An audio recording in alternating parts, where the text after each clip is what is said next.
Hi friends, Sathyamangalam பேருந்து நிலையத்திலிருந்து தளவாடி செல்லக்கூடிய அரசு பேருந்துகள் புறப்படும் நேரம் தான் இந்த வீடியோவில் பார்க்க போகிறோம். இவை அனைத்தும் சத்தியமங்கலம் பேருந்து நிலையத்தில் வைக்கப்பட்டுள்ள கால அட்டவணையின் அடிப்படையில் பதிவிடப்படுகிறது.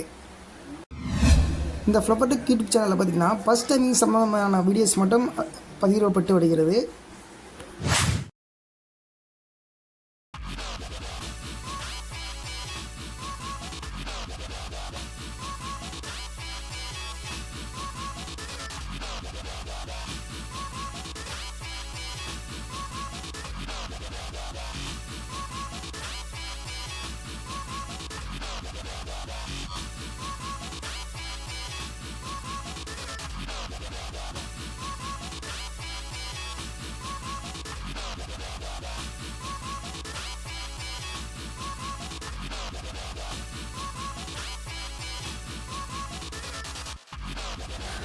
போக்குவரத்து சம்பந்தமான உதவிகளுக்கு 180059915000 இந்த எண்ணை பயன்படுத்திக் கொள்ளுங்கள்.